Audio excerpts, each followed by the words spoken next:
evening, everyone. Welcome to the CultuRisk Tech Talk by National Scientific Committee on Risk Preparedness of ICOMOS India. I am Priyanka Panjwani, the coordinator, and along with my co-coordinator Shahzad, we welcome you to this talk by architect Mohona Chakraburtty. CultuRisk Tech Talks is an initiative which began in September 2021, and we hope to encourage brainstorming and awareness about different risks in the Indian context and mitigation and adaptation strategies through this initiative. I would just request you to mute your microphone during the talk and wait for the Q&A to ask the queries out aloud. Thank you.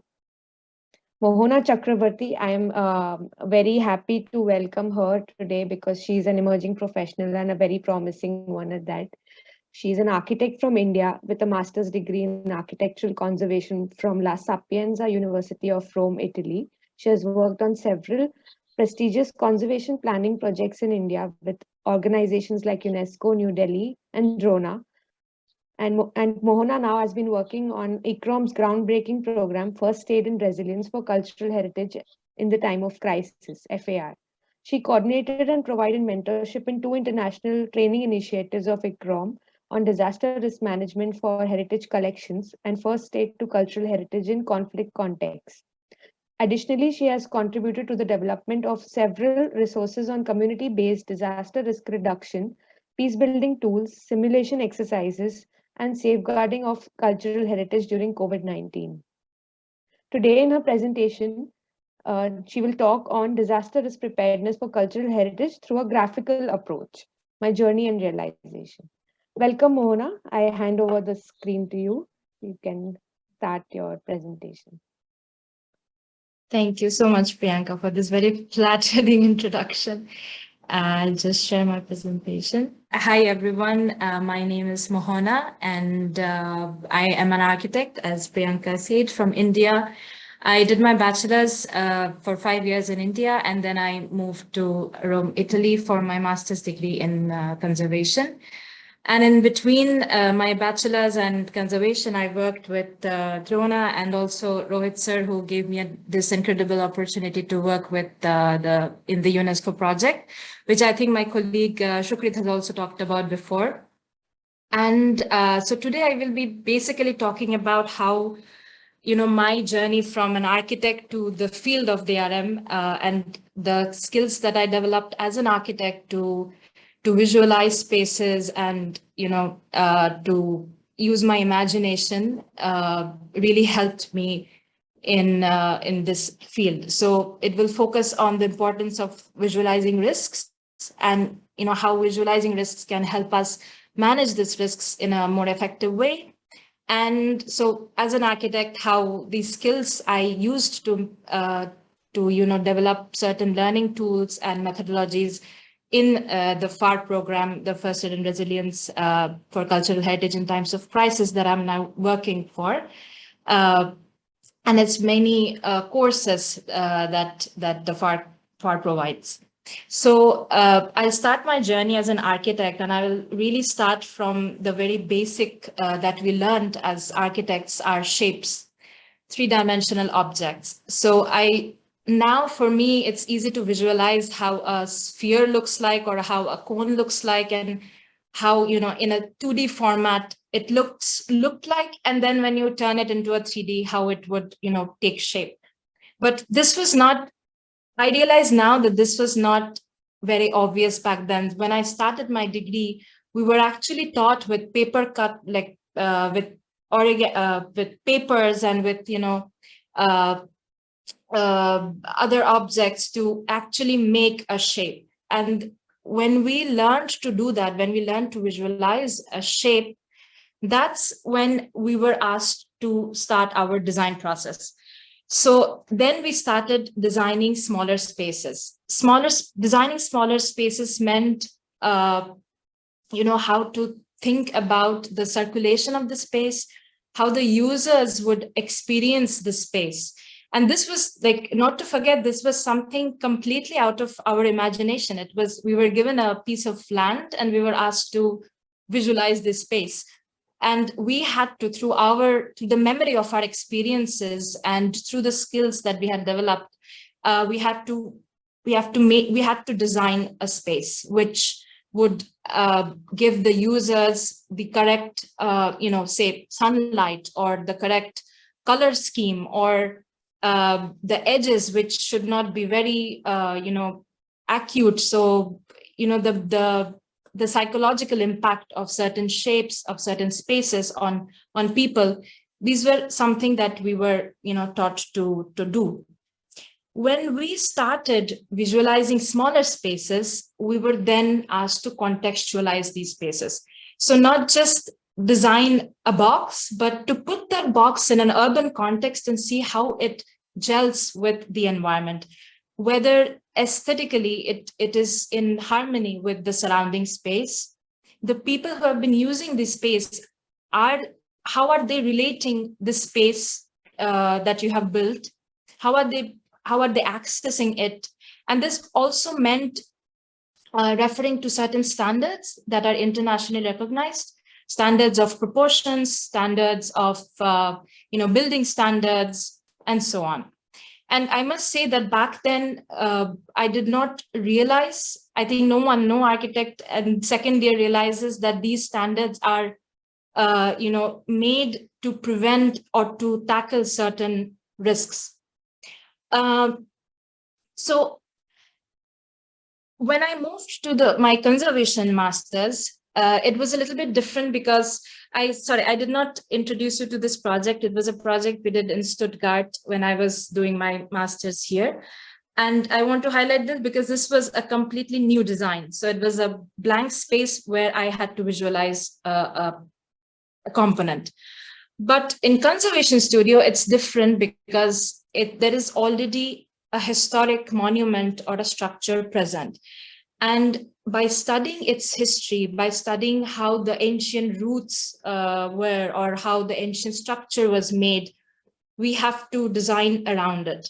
So it was a different approach, and we had to visualize what a person would feel in today's world while still having the essence of the past.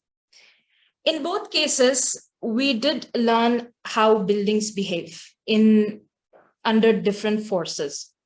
This was another project in Rome where we saw how, in an earthquake, what will be the behavior of the structure of the building. My point of, summarizing these step by step, the skills that I had developed is because how a mixture of these skills were actually very useful when I joined the FIRE program. So when I joined, we were having this course, the international course on rethinking DRM, and it was focused in the Southeast Asia, mostly for collections. And my colleague here, Jui, was also there with me. We were doing the project together. And so usually in FIRE courses, we make sure that, we don't focus too much on theory. Oops, I think my got interrupted. Okay. So we make sure that we don't focus too much on theoretical understanding. So we have usually a week of online training, and then we bring these participants in a physical place to give them the hands-on training, to make them understand the space. And we usually also prefer taking them to, say, a context which has faced certain, with certain incidents or impacts due to some hazards. So when this course was happening, we had COVID and everything was turned online. The trip that we were going to take for the hands-on training got canceled, and we had to turn the entire course online. And it was really a challenge for us because the professionals who were doing this course, they were all museum experts. They were dealing with collections. So for them to understand, or to visualize how the hazards will come from where and communicate with the vulnerabilities where and what is the exposure, it was very difficult for them to visualize this. So everything was on paper. They were collecting data. They were, okay, my hazards are 1, 2, 3, my vulnerabilities are this, but they were not being able to connect them. So that's when we took on this challenge, and we thought to give them the knowledge or give them this information through graphics.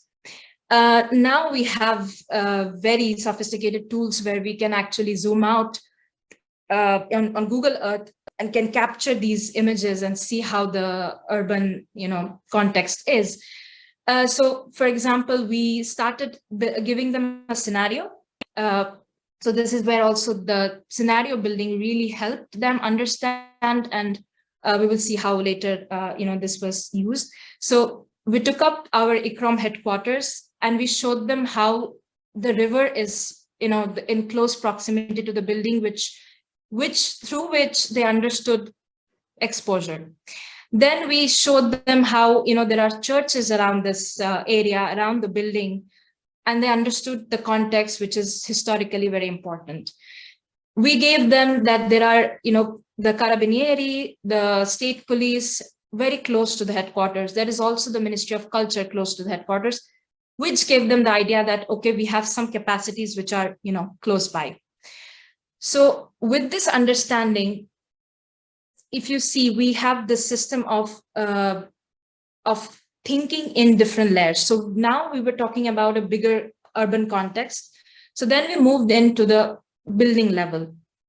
And we told them, and this is a scenario again, as I said, so it was something that we were predicting that might happen in the future. So it was a forecast of a disaster scenario. And based on this, we will see later how we developed our mitigation and preparedness strategies. So then we moved into the building level, and we told them that this building, the roof is weak, it is under construction, it is getting repaired. And it was a funny story because we were doing this scenario, and then when we went to the Google Earth, we saw that actually the Google Earth was captured when ICCROM was actually under construction. So it was very easy to explain them that, okay, this will be the situation when the roof is getting repaired and the building is in this condition. And again, through very simple sketches, we could explain to them that the archive where the collection is stored is on the first floor. So if the area is flooded in any way, the water from the ground will not reach you up, but it will block the access. But the water can also reach you from up because the roof is, leaking and it's under repair. So if there is heavy rainfall, this can be your route. So when I say route, through this scenario, we could manage to explain to them what a risk path is. So identifying the hazards on a paper and then locating them on a map or a plan was what they learned in this through this exercise. And then again, identifying vulnerabilities, capacities, and then locating them back into the map. And it was a back and forth process. And every time you make something on the map, you think that, okay, maybe in the list I missed out something, and then you of course you cross check with the list, and then you have your final scenario. And based on this exercise, we actually asked them to now develop mitigation and preparedness strategies along the risk path.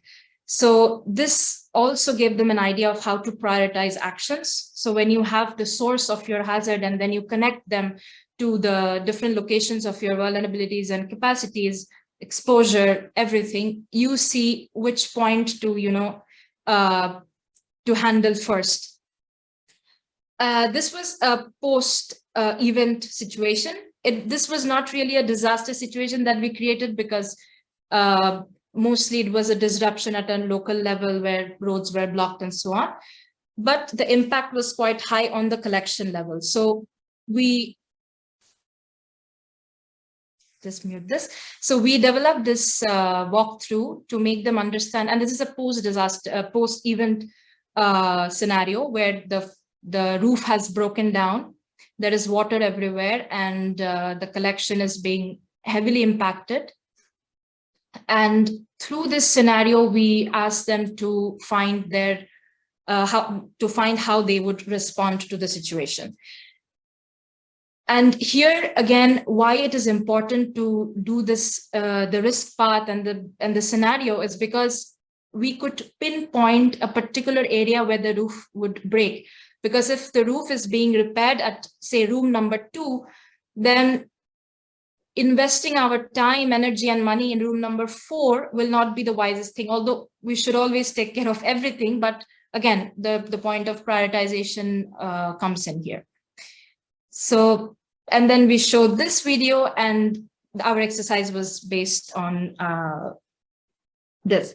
And after we did the second phase of the course, which was going to be hands-on but then turned online, this was an exercise done by one of our participants. Her name was Dipakshi, and she works for the National Rail Museum in Delhi.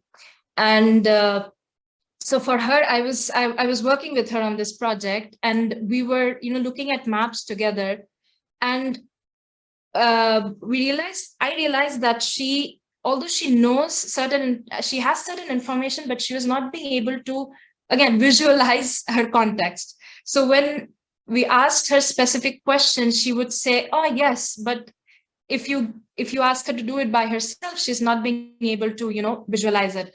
So then we sat with her and we took this map and we tried to with Google Earth images and other plans, we tried to pinpoint, like, okay, there is a railway track. Do you think something can happen from here? There is the slum area, which was a Sanjay camp. Do you think there can be some kind of fire that can happen in this, can evolve from this spot, or there can be looting? If looting, why? So go to the root causes. And once we were doing this, sort of graphical exercise with her, this was the result. And I think we were very happy with this because she was, through very simple icons and, drawings, she could explain that, okay, this is the area where I have most of my tourists come here, the visitors come here. So I have the rail displays here. So if there is an earthquake, and again, earthquake, why? Because she was connecting her data that she has already collected from before to see what is what are the most likely hazards in the area. And then she's saying, okay, if earthquake is my most likely hazard, and this is the magnitude usually that the earthquake happens in Delhi, in this area, then this part of my site will be mostly affected. And and then she built her strategy, her mitigation and preparedness strategy based on this route or the risk path. She also had, we made sure all the participants do at least 2 scenarios. So her other scenario was a fire scenario. And she could really identify the source of the hazard and how it can propagate and reach her collection. And based on that, she could communicate this whole situation, the risk, to her director. Another advantage of building scenarios and visualizing the risks. And her director, together with her, they managed to talk to the fire department, and now they have, they're working towards preparing a proper plan, an evacuation area, and also installing, fire extinguishers at locations which are, mostly exposed. Again, another sees through very simple graphics, she's just trying to visualize how, if there is a fire, she has located the source of the fire and how it can, reach the interior of the museum. And here we had a DRM expert, Dr. Ripal, and he kind of helped us in visualizing. So another thing that we understood here is that we ourselves, as a museum professional or an architect, we cannot make these decisions on our own. So when we were making the scenario, we thought, okay, the fire will catch from here, it will go up there, and there will be fire inside. But that is not the case, because the fire, can it really travel from there up and then inside the museum? No. So we spoke to Ripal, and he explained how maybe the fire will not reach inside, but there can be smoke inside, which can be harmful, if not the same as fire. So this is how we developed her scenario. And now, as I said, she she has spoken to the relevant stakeholders, and now she is working towards a greater solution. So now all of this brings me to the question that is. Mohona, you're muted.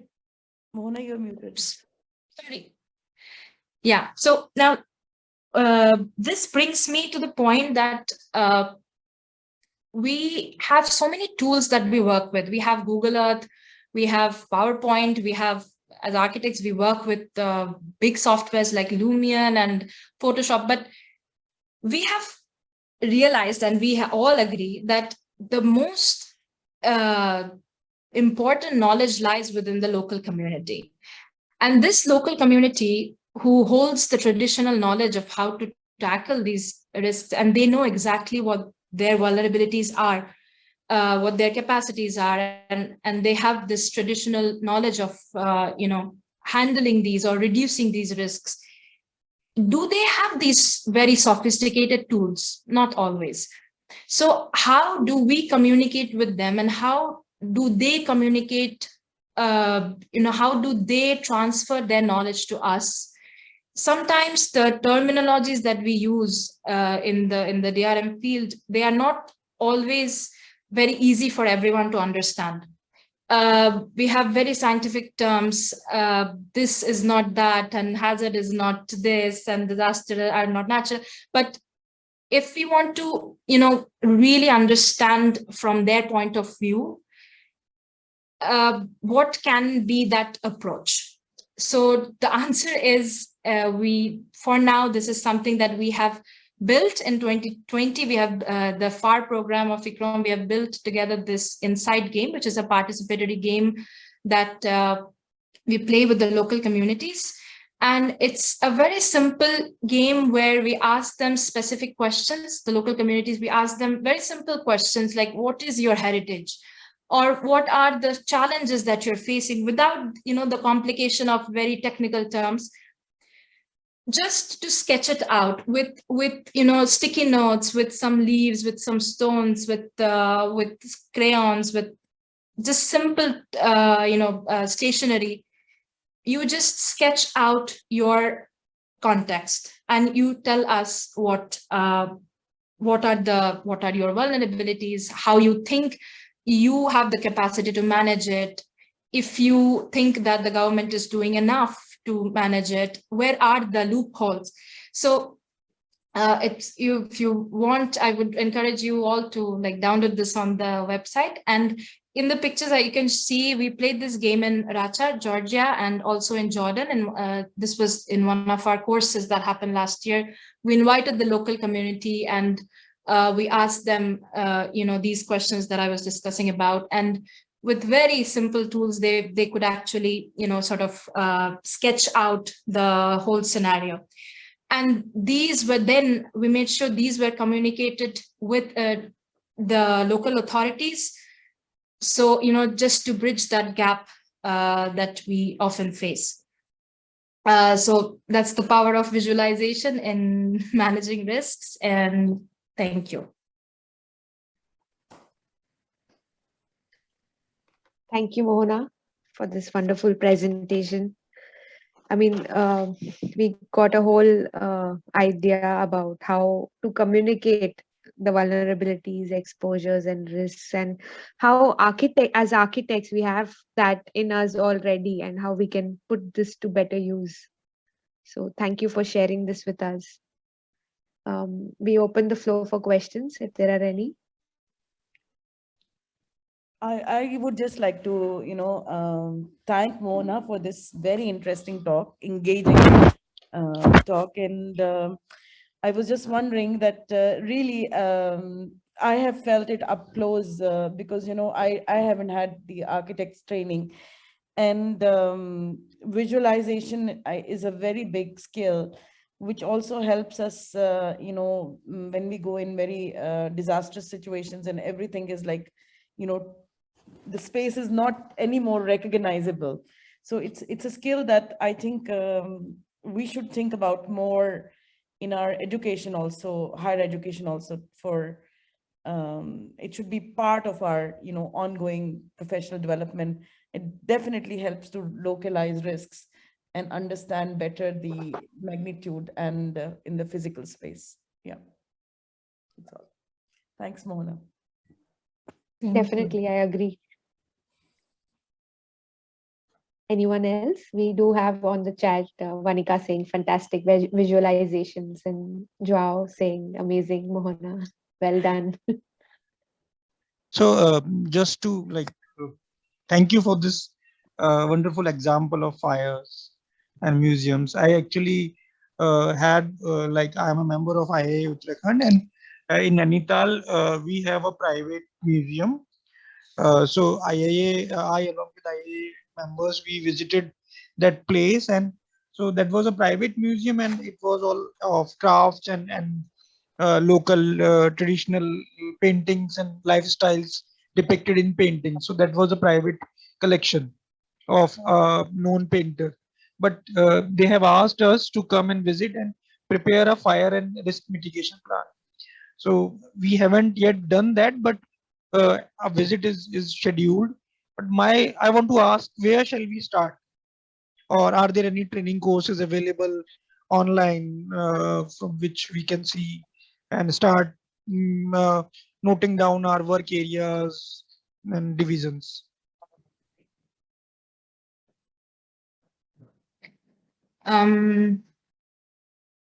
Sorry, if I understood your question right, you're asked to make a plan.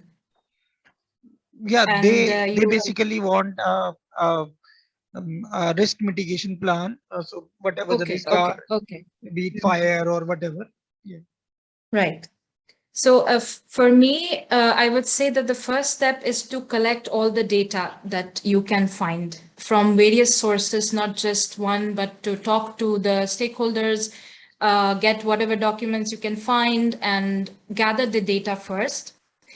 And then the data also includes whatever maps, plans that you can find. If not, then I think that is the big task that you can really do if an institution or an area doesn't have a proper plan.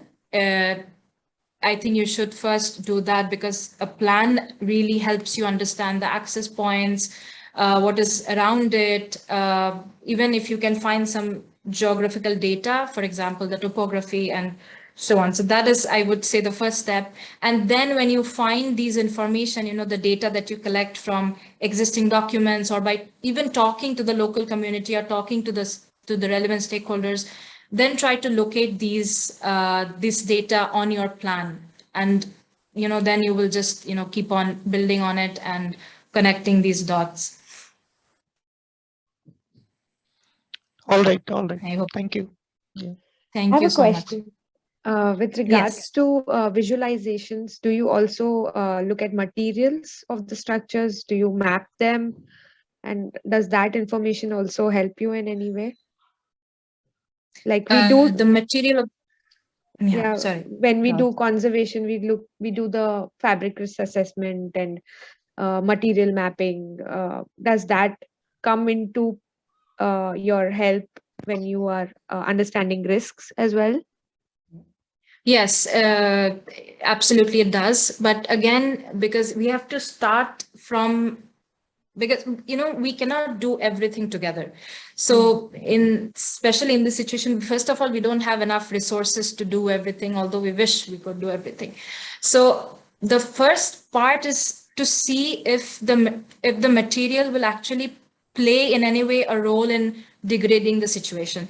So if it's, for example, in Yemen, if you were talking about the hazard being heavy rainfall, then definitely you have to consider the material aspect of the heritage buildings or structures. Even for earth, so it really depends on the hazard. So the first step is to identify what hazard can actually impact you in that location, and then to see if on a building level, if your vulnerability, if material will play a role in making your situation vulnerable. But for most cases, I would say for conservation, definitely we consider the material aspect a lot. But yeah, I think Aparna's raised her hand. I just want wanted to say, like, to answer to Shahzad's previous question, Shahzad, we have a training program called Prevent. We had held it last year, and this was in collaboration with the fire agencies, both on the risk assessment side, as well as the ones, because within the fire, firefighting units, there are people who assess the risk, and then there are people who respond, so they're both sides represented. And one thing that and keying into this current conversation, so the one is the burning ability of the materials, like how much they burn. If it is, as Mohona said, it depends on the vulnerability of the material to that particular hazard. That is taken into consideration when we are doing these kind of risk paths, because certainly, the material itself would act as a barrier. If it were, like, let's say water and stone.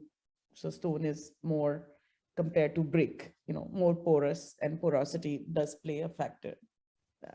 Similarly, burn, the ability of the way building is designed, how many open spaces there are, shafts, which can act as a shaft for fire to transfer quickly, air gaps, because, some certain fires would be, and also origin of the fire. What is the combustible point of combustion? Is it, a fire which is generated by oil, gas, or electric circuiting, short circuiting? And the behavior of the fire will be accordingly. And then the way the building is made, how that fire would transfer from material to material. And sometimes it simply jumps, like if it is crackling fire, then, sparks would fly off and, get embedded into paints. So also paints and surfaces are very important to understand the fire risk, because some would, sometimes you remember, like when we do building, especially in Kashmir, from my experience, most fires, if you study, we did a risk assessment in Kashmir post, militancy, and after when the building is being repaired, and when they do, burn the paint, old paint, and if you don't completely douse it off, it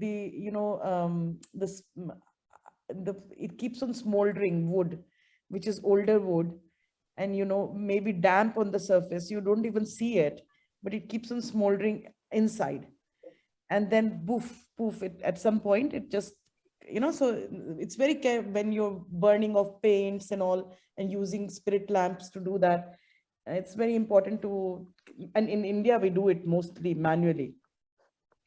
So these factors and that's why the fire risk assessment from the point of view of point of combustion, possible points of combustion, Shahzad, would be very important, and getting a local fire agency involved would be, I would say, crucial to your risk assessment. Yeah, thank you. That brings to my next focus. Like I'm preparing this review document for the district disaster management plans, and I have this same question to every speaker. Does this risk assessment from fires to museums, like if you have some Indian recalling, or when you have done your training, you might have come up with the participants that district disaster management plans have some kind of these aspects or not? Or maybe Vanika would like to share some insights. Sure.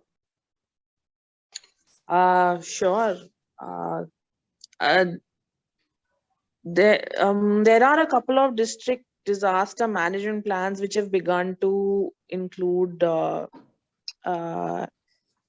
cultural sites. So it's not necessarily museums or heritage, but what they've started doing is looking at tourist infrastructure. And obviously there is an overlap between the, museums and heritage sites are often also tourist sites. So there is a overlap. I know that they're doing that for World Heritage precincts in Bihar and Patna.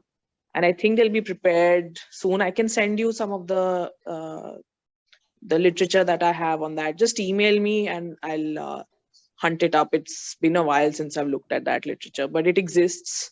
And there are share with us also. Send no, us. sure. Yes, I can. It's nothing very sophisticated. And to be honest, Aparna, it's basically from the ICOMOS and like it's from the stuff that already, but it just pulls it together in a fairly straightforward way. I'll send it to everyone. It's not a problem. Thank you. Thank you. And there's also some like if you're just beginning into this area and just don't know where to start, even in the guidelines, the absolute end, even if you skip the whole guidelines document, there's a bibliography which includes some of the things that Aparna is talking about, and I think even Mohana sort of made a passing reference. The readings there are collected from other people's readings, so it's just basically a compiled list. So I can send that link along. Thank you. That would help. Yeah. On behalf of Priyanka and other members, I thank Mohana for accepting the invitation and coming out with a topic which is drastically different from what has been covered in previous 5 tech talks. So thank you all of you.